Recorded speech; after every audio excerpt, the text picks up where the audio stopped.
Aishwarya from OTTplay. Today we have terrific trio Shankar Ehsaan Loy and amazing Nikhil D'Souza with us.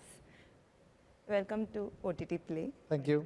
Thank you. You know, it's been a day since Modern Love Mumbai came out, but the jukebox came out a few days back. Mausam Hai Pyar came out like 8 days back on YouTube, and your song came out today. But what kind of response are you all receiving for the songs? Because they are peppy. When I was watching the film, it's amazing. He knows about responses. Well, actually, it's kind of early right now to see the response because just one day. But I mean, whoever's heard it from within, people we know, and you know, they all like it very much. It is a very pleasant song, you know, and it's very simple to listen to. So obviously, there's a certain immediate, you know, liking to the song. But it's early to say, but I'm pretty sure it'll do pretty well. And I'm sure. He can talk about the response because his song came out a few days back. Yeah, because to be honest, like when I was watching, I did not skip intro. I was listening to the song. Oh, you've seen my Instagram channel then, because that's the first thing I said when I put out the post about the song. I said, guys, please don't press skip, like I always do. Yeah, I'm really happy with the way the song has been received. There are people, like fans of mine from years before, who say that, you know, for them, this is the next big song for me after some of my big film songs back in 2014. And, you know, it's amazing when even close friends of yours come up and they say, I really like this. And I mean, really, because, you know, if I release a song, say last year, they said, I like this. Now they say, I really like this, which is a difference. And yeah, we'll see where it goes because the show still has to get out there. People have to see it. People have to listen to the songs while in the show. And I'm excited to see what that response will be. Yeah. And the beauty about this thing is, I think everybody is going to watch the show at least once. Absolutely. It's got that quality which attracts you. You know, you see all this thing, the different stories, the weights, the collages put together. You really feel like watching it. So, kam se kam ek baar to dekhenge. And coming to the music of, it's the whole soundtrack. It has multiple composers, which is something new for you because you always create OST for each and album. Like there's not much of a contributor. So how was that like? And was it kind of challenging to contribute like one song for the whole for the whole album? Well, it's not. I mean, not challenging that way. I mean, we didn't know what everybody else was doing for the other episodes. But the thing is that multiple composers for OTT and for television. I mean, like I would say television abroad, because that was really big before OTT came in. It was a practice to have songs by different people, you know. And at that time, they used songs which were already existing, as opposed to now. So the thing is the same. The value is the same. We still compose, you know. And there's 6 different episodes and with 6 different feelings. It's like 6 different films. Like 6 different feelings, you know. So as far as we're concerned, we've composed for one film, you know. But as a composers for movies, what's your take on those trends, like having multiple composers in one album? I think it's a different platform, so to speak, and it's kind of setting up its own set of rules. So you know, there's no rule book per se that you know, but there's a reason you know one composer works per film. There's a certain thing that comes with that, but this is also very valid in its own way, you know. So it's.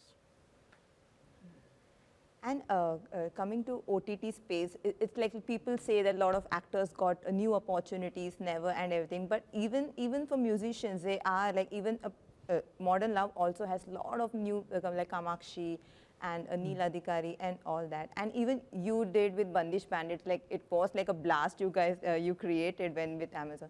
So do you think that OTT space is also giving a new wave to the musicians as well? Yeah, absolutely. I mean, it's opened up a whole new like avenue for everyone. I think even people who've mostly been doing Bollywood films. I mean, you guys, you know, it's just I think it's refreshing in a way also to just you know experiment with something else. And you know, sometimes in films you are restricted, you know, with people above you telling you what singer you should use or who you should use. Here, I just feel it's, you know, I brought on my one of my best friends, Pinky Poonawala, to write the lyrics for this song, and no one was there to tell us otherwise, you know. And I brought on the people I wanted on this project, full freedom to do what we wanted.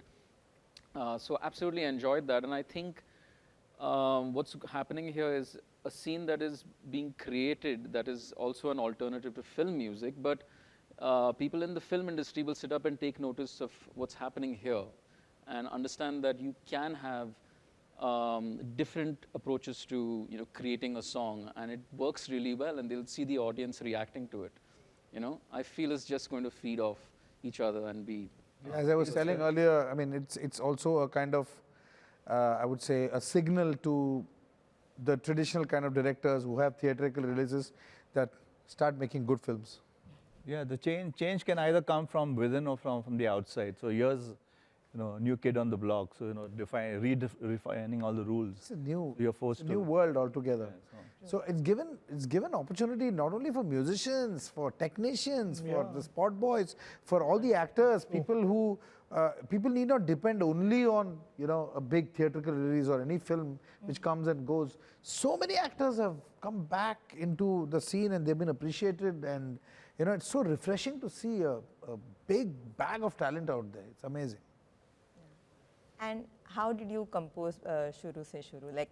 Like how long it take, and was it like the easier one? Easy. It is just, I mean, really, I mean, you can't say easier or tougher or, tougher. It is fun composing it. And, when an idea comes, and there was a lyrical idea, luckily, to, Shuru Se Shuru, and that was enough of a trigger to get the whole song going. And then everything starts falling up place around it, because that Shuru to Shuru is like the root of the song, and it's like the, pillar of the song. And then, just compose our director Nupur was there in the studio, and she came, there was nothing was there, and she just saw the song just coming alive, suddenly, and in about 3-4 hours the whole song was ready. Yeah. I mean, in the sense, programmed, guitar played, the lyrics written, and my rough voice dubbed, everything. She's saying, I didn't even realize how this thing happened. There was nothing in the morning. And it was a great, fun process. Yeah. I mean, it's all working with a little trigger here, little lyric there, little guitar riff there, a piano piece there. It's just amazing, So, yeah, it's like an organic thing that it's happens. like cooking. Yeah.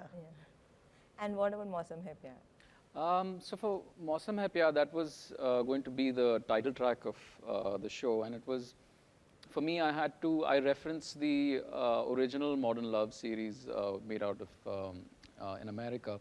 So I just turned off the original soundtrack and just watched the visuals, and played guitar over it. And the tunes that were coming most naturally to me over that were the ones I stuck with. And I remember having a chorus from years and years ago. It was on my iPhone, in my voice memos. I knew that would really work with this thing. Great. That's how, yeah. So I pieced them together in that way. Our creativity never goes waste. That's great. Yes. Yes. Somewhere somebody rejects it, you can use it somewhere else, and it becomes valid. And some big songs of ours have happened like that. Yeah. Oh, wow. Yeah, and then of course, like I called Pinky, my friend, who's been writing my original stuff, and we sat down and we were talking about the script, and we looked at the script and said that a lot of it has to do with self-love also. So we wanted an element of that. So we brought, that element into the lyrics as well, and they really loved it. So it got done pretty fast after that. And nowadays, do you think that musicians are getting more due credit than maybe few years down the line, maybe because of social media or Spotify, because a lot of people now know like musical artists, and you all are paid when they like you're recognized by the voice and the music, not just the face of the song. Like, do you guys agree to that?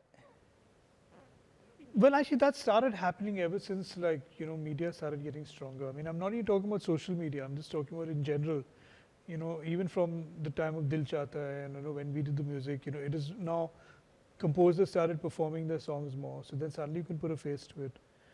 And being interviewed separately in terms of like the making of the film, and there's always a bit of that. So starting with all that used to come on television at one point, So but now, of course, with social media, people have got their own personal thing, their own social handles. They communicate with the audience, they contact the audience. So it's very different now.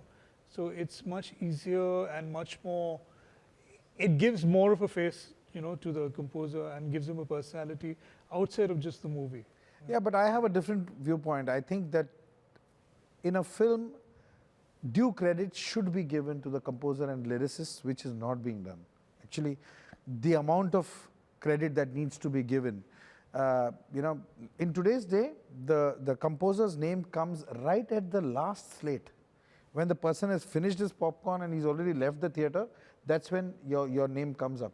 The singers' names, the singers and the lyricists and the arrangers and the people who have worked, you know, very hard, that comes right even after the catering teams, you know, credits come. After that, the names come. So I really feel that just like I mean your cinematography, or it's as important as your producer or your director or your, you know, line producer or whatever. Those are also important. But I think music, lyrics are also equally important, and the singers. They are the medium. So please put it out there so that people come to know. None of the posters have you know, music by or whatever. Whereas in the olden days, the names used to be there. I mean, some of them, they used to have their photos also. We're not asking for that. But I'm just saying that at least put the names out there. People, especially if it's a musical, you know. Or, I mean, if somebody's composed music, put the names out there. It's my view. Actually, it all kind of depends if all the titles come in the beginning of the film or the end of the film. When they come in the beginning of the film, your name comes 1 or 2 names before the director's name. And the director's name always comes last. So, you know, it's always lyrics, you know, Javed Akhtar, music, so and so. And then, you know. But nowadays, I don't think that happens. If it comes at the end, then it comes in a different music, you know, music section, which comes right at the end. By that time, no one's watching it. It's like those, you know, those things you get on cigarettes, which is injurious to health. Warning. Injurious to health. Like that. Yeah. Yeah. Well, my take on your first question was, you know, about social media and Spotify and everything. It's a great place to discover new music. You know, in fact, Ehsaan and we were sitting here in the back, you know, before the interview, and he was showing me, you know, some songs that he had discovered. And people with just a few thousand listeners a month, you know, you would never hear about these people otherwise, but you're discovering them these days because of the new mediums. Having said that, I feel the people who seem to be more active on social media, overactive rather, the ones who are, you know, could be who love the attention, seem to be getting more of the spotlight also because they're always in your face. And the algorithm in social mediums favor that.